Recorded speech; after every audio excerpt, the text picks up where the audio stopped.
Pak. Nah yang kedua, soal undang-undang ini, saya kan sudah ada kesepakatan sebelumnya bahwa ini nanti akan dibentuk dengan metode kodifikasi terbatas, ya kan? Nah ini sayang terbatas itu sampai mana begitu? Padahal sebetulnya urusan kepemiluan ini terkait erat dengan parpol. Tapi ini bukan hanya dua ini. Ini rohnya demokrasi politik itu di sistem kepartaian dan kepemiluan. Jadi ekosistem demokrasi politik kita ini itu kan harus dilihat menyeluruh supaya kita bisa riset Indonesia itu. Gitu loh. Nah jadi tapi oke lah. Karena udah disepakati kodifikasi terbatas, maka saya usulkan digunakanlah metode omnibus teknik secara terbatas juga. Gitu. Jadi undang-undangnya katakanlah ada dua, tadi dua isu rejim yang digabung, yang sebelumnya kan sudah dijadikan satu, undang-undang penyelenggara, undang-undang pemilu, undang-undang pilkada. Nah sekarang lebih dikonsolidasikan lagi, itu yang disebut kodifikasi terbatas. Tapi jangan lupa metode omnibus itu sudah kita adopsi dalam sistem hukum kita. Dan itu bukan hanya untuk urusan ekonomi. Saya yang mengusulkan pertama kali sejak tahun 2007, begitu Vietnam menerapkan metode omnibus itu saya terus mempromosikan di buku saya, di kuliah. Sampai akhirnya, waktu Pak Menko Polkamnya Pak Luhut, dia setuju sekali. Berdua gitu ya. Bagus ini setuju sekali. Tapi alhamdulillah nggak direalisasikan. Sampai dia menjadi Menko Investasi. Rupanya ada UUD yang kedua. Urusan ujung-ujungnya urusan duit baru cepat. Nah, saya maksudkan metode omnibus untuk menata sistem hukum kita secara komprehensif, sistem politik, sistem ekonomi dan lain-lain.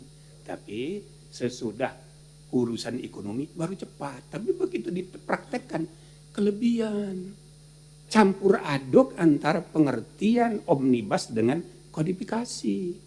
Maka undang-undang Ciptaker itu 97 undang-undang digabung. Lah itu kodifikasi bukan omnibus. Omnibus tidak harus setebal itu.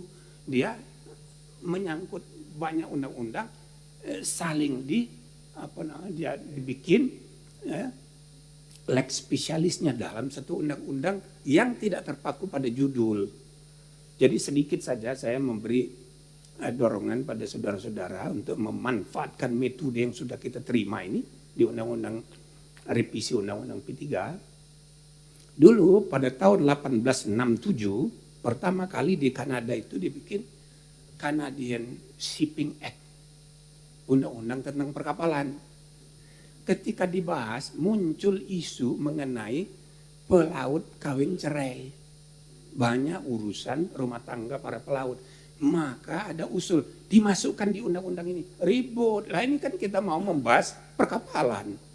Masa urusan kawin cerai dimuat. Tapi akhirnya diterima tambah satu subbab tentang pelaut dan keluarganya. Inilah pertama omnibus teknik dipraktekkan. Nah sekarang negara-negara civil law kayak kita, kayak Vietnam, ya kan? Yang selalu membuat undang-undang tergantung judul, sekarang udah ikut menerapkan juga.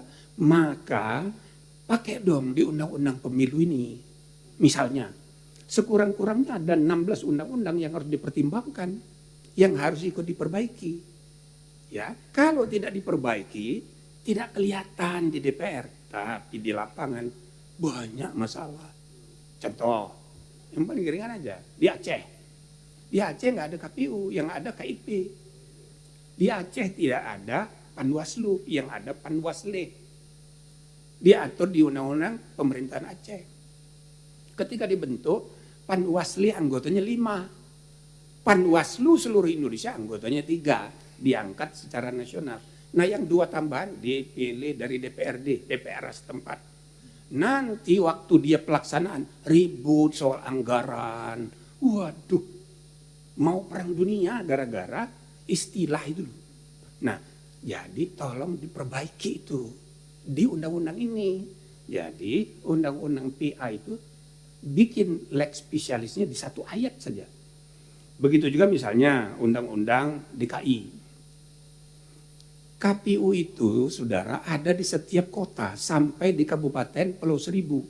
Jumlah penduduknya berapa ribu cuma ada KPU di situ. Ngapain ada KPU? Orang pemilunya 5 tahun sekali, pilkada tidak ada. Di daerah situ cukup ad hoc saja. Tapi KPU, Bawaslu ada di setiap kota. Nah ini gara-gara undang-undang tentang Pemda, undang-undang tentang pemilihan tidak mengoreksi itu. Ini soal kecil-kecil nih. DKI begitu. Begitu juga Jogja. Jogja itu sama kena aja dengan Jakarta. KPU-nya satu aja tingkat provinsi. Kan tidak ada pilkada provinsi. Yang ada cuma kabupaten kota. Begitupun undang-undang IKN. Nanti nggak ada pemilihan situ. Kecuali pilpres dan pemilihan nasional. DPRD-nya nggak ada. Nah, jadi ini contoh-contoh di mana omnibus teknik bisa kita terapkan di sini. Belum lagi yang lebih serius, misalnya undang-undang tentang penyiaran. Anda bayangkan tidak bahwa di undang-undang penyiaran itu tidak ada aturan yang mengatur secara pasti, tegas, bahwa jam tayang itu milik publik. Maka di zamannya pemilu, semua partai punya hak yang sama mendapatkan jam tayang untuk iklan. Jangan partai yang ketua umumnya punya TV, setiap 5 menit ada iklan di situ, yang partai lain harus bayar. Nah ini di undang-undang penyiaran harus diselipkan satu ayat. Memperkenalkan apa yang saya namakan CPR, bukan CSR. Corporate Political Responsibility. Karena pemegang saham itu privat, tapi frekuensi televisi itu milik publik, maka berhak kita atur. Nah, itu contohnya. Belum lagi soal yang lain, misalnya Otsus Papua. Jadi saudara, saya udah pernah diskusikan dengan Pak Tito ini udah berapa kali. Ini dari pengalaman kami di MK maupun di KPP. Kasus terbanyak itu kurang lebih 40% terjadi di Papua. Dan sebagian besar, ya paling enggak 50-an, 40-an% itu menyalahgunakan noken. Nah, bisa enggak ini dipoles? Misalnya, khusus untuk noken itu enggak usah kita lawan. Kita modernisasi saja.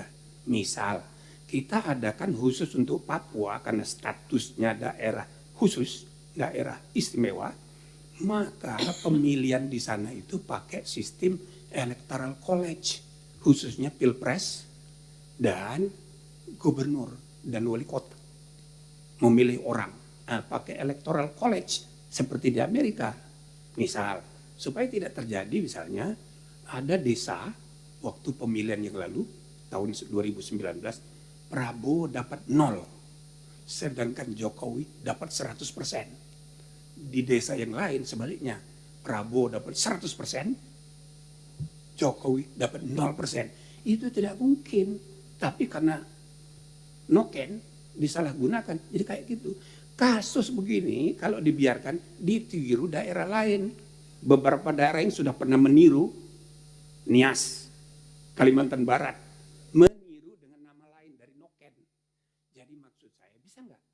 misalnya didiskusikan khusus untuk Papua pemilihan legislatif seperti biasa, pemilihan kepala daerah dan presiden pakai electoral college dengan menggunakan istilah modernisasi noken. Orang Papua senang, tapi tidak disalahgunakan. Nah, itu hal-hal yang menurut saya perlu dipikirkan. Yang paling tidak di paper sudah dibagikan. Saya gambarkan setidak-tidaknya ada 16, malah bisa lebih. Contoh lain misalnya yang ringan-ringan ini. Itu undang-undang MK harus diberi kepastian. Kan ada putusan yang belum selesai nih mengenai peradilan, ya kan? Peradilan hasil pilkada untuk sementara masih ditangani. Nah itu harus dipastikan. Maka ada satu ayat undang-undang MK. Begitu juga undang-undang peradilan tun. Untuk saudara ketahui, pengadilan tun itu tidak boleh menolak perkara. Tapi peradilan administrasi pemilu di undang pemilu sudah diatur. Ialah di Bawaslu tingkat 1, tingkat 2-nya pengadilan tinggi tun. Tapi pada suatu hari, ya kan, Sutioso datang sama saya. Prof, kami kalah di Bawaslu. Ini bagaimana sudah telat. Sedangkan Yusril, dia masih sempat mengajukan ke pengadilan tinggi tun. Dan PBB menang. Jadi berhasil dia jadi peserta pemilu. Tapi partai kami ini nggak bisa, PKPI. Ya, coba aja diajukan ke pengadilan tun tingkat 1. Ternyata dia mengajukan ke tingkat 1 dan dimenangkan. Sehingga KPU datang sama saya. Ya udah ikutin aja lah. Apa kata pengadilan daripada ribut. Belum tentu juga lolos dia. Nah, akhirnya itu. Ya kan?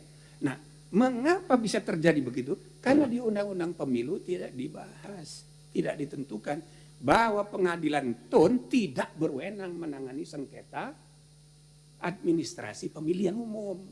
Supaya langsung di Bawaslu, finalnya di pengadilan tinggi. Walhasil saudara, 16 di undang-undang yang menurut saya perlu diomnibuskan di undang-undang ini.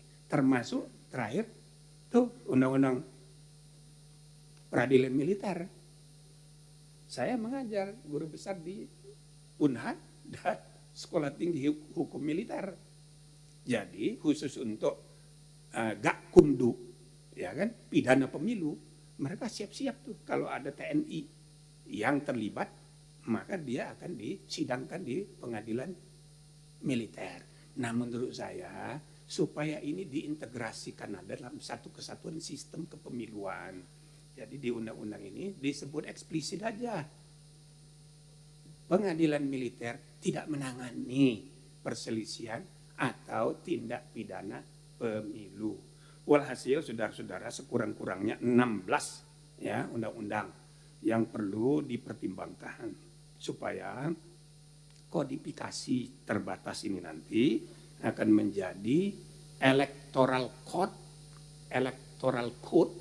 yang relatif lengkap untuk jadi pegangan dalam rangka peningkatan kualitas dan integritas pemilu kita. Dan itu menjadi salah satu barometer ya kualitas demokrasi kita yang terus turun sekarang ini.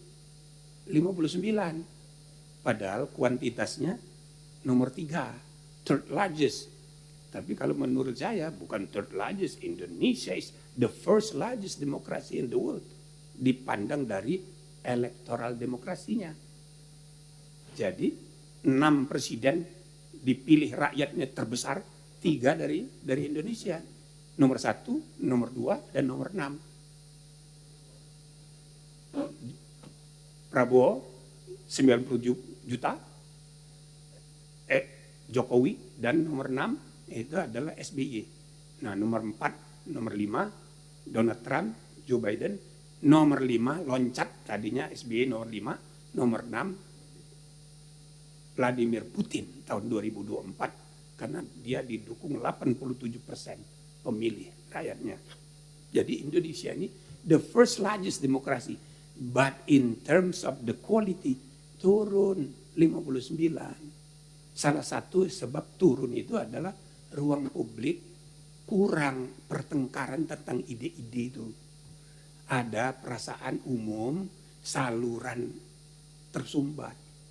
Maka tolong Anda perhatikan baik-baik peristiwa Agustus dan September kelabu kemarin.